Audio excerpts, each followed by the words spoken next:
back in the fall, I was lucky enough to find this nib holder on Facebook Marketplace, and it's a River City Pen Company nib holder in Mystical Mermaid Pink by TurntPenCo that Rich turned into this nib holder for somebody, and I absolutely fell in love with it. And I knew that at some point I was going to need a pen or something to go with it as like a set. And so when Shannon over at Couture Pens was ordering something from Rich, I sort of added to that order and may have ordered a pen. So this is my River City Pen Company TurntPenCo Mystical Mermaid Pink Fineview, and it's very pretty. So it is much more purple than my initial pen, but it has this lovely hot pink right on the cap, and I utterly adore it. It's also a lot clearer in places, like there's just a lot more depth to this blank, I feel. So this has actually been inked up a couple times. I've just re-inked it with a lovely ink from Gourmet Pens, and so we are going to do a writing sample and have some fun. But for now, let's take a look at the pen close, and then so here it is compared to the nib holder, and I have to say they are a pretty close matching set. Like, they're not perfect, but you can definitely see like how these two blanks are the same. And I find that's not always the same with some things. Like primary manipulation from Jonathan Brooks, I adore, but I've seen two primary manipulation pens in the same batch and I go like, I can't tell how you're related other than the fact you've got the same name. These two, on the other hand, very much feel the same. So I'm very happy with how well they match. That is always a fear, like when you're buying something from two very different batches. I think this was a commission that somebody else got him to do over a year ago, and then I got him to do this year, and so these are from two very different batches of the blanks, but they are very similar, which is very nice. The other thing with this pen is that it's sort of different than other handmade pens on the market that I've had. It tapers in the middle ever so slightly, so it tapers down, which I almost like more than some of the other handmade pens in my collection.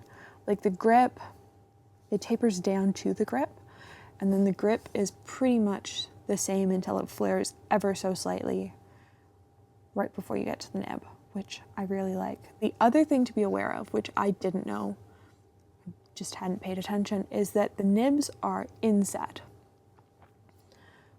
which I don't have any on any of my other handmade pens. It's not a big deal. It's not actually a deal at all. It's just something to be aware of when you're filling the pen. Like, you need to make sure that like you clean this up so that you don't end up with ink everywhere. I will say the first time I inked this pen, I was not careful enough and I did get ink everywhere. So now I'm much more careful when I ink this pen to make sure like I rub a piece of Kleenex through here and make sure I get all that ink that's sort of stuck down there. You can also just fill it using a converter. So filling the converter from the bottle and then pushing ink through the nib. I think that's probably how I'll fill it going forward because that seems like less work. But it is a very pretty pen. And I like how satisfyingly it looks on my desk and in my hand. I was worried. I tend not to buy custom pens or pens in general when I haven't held them. Rich and I have never been to the same event.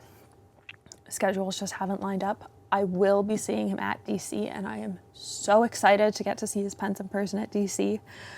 But I was buying this sight unseen, having never held his models, going from loving my nib holder and that being enough, which is not how I'd suggest anyone ever buy a custom pen. I would always suggest like you've at least been hands-on either at a pen show with them or a friend's pen, like you know you like how the pen feels in your hand. This was a gamble. This was a gamble that I knew that if I absolutely hated it, I could probably sell it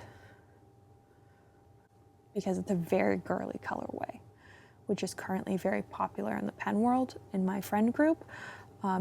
If I really hated it, how it felt in my hand, I wouldn't be stuck with it, most likely. So my advice is never to buy a custom commission without having held the pen style.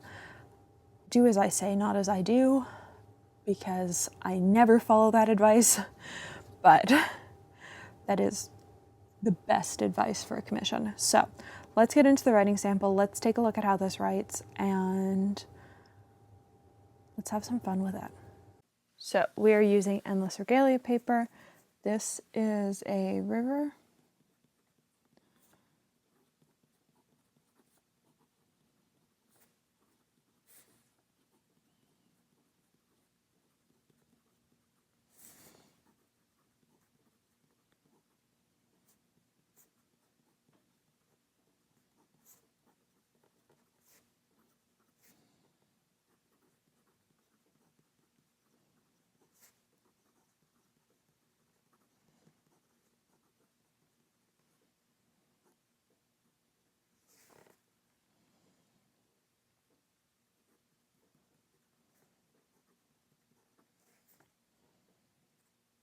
And it's got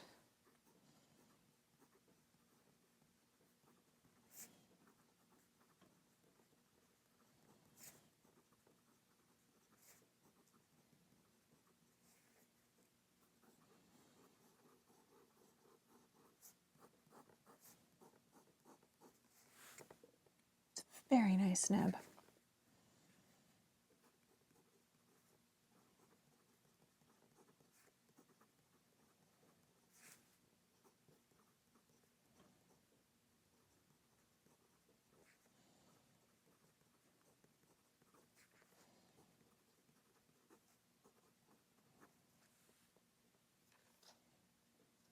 I have to say, like, it looks way less vibrantly pink on this paper.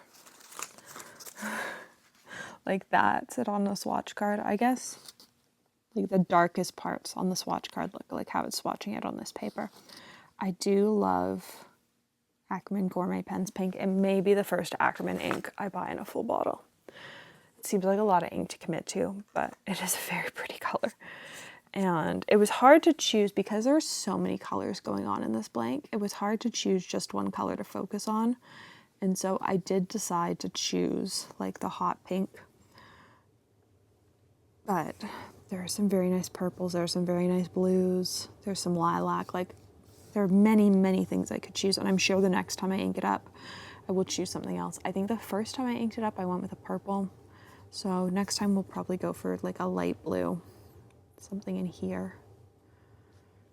So let me know down below what color you would use to ink up this pen. Are there any blanks that you like secretly have on your wish list to get turned into pens? I have an entire folder on my phone of like blanks I love that I would love to get turned into pens or something someday, or like love to see in person. And that's sort of how I narrow down for customs is, or even purchases of handmade pens, is like, is it something that's like similar to something on my list? So I would love to hear from you down below. Do you have any custom pens? How do you decide what you get as a custom? And I hope you have a great day.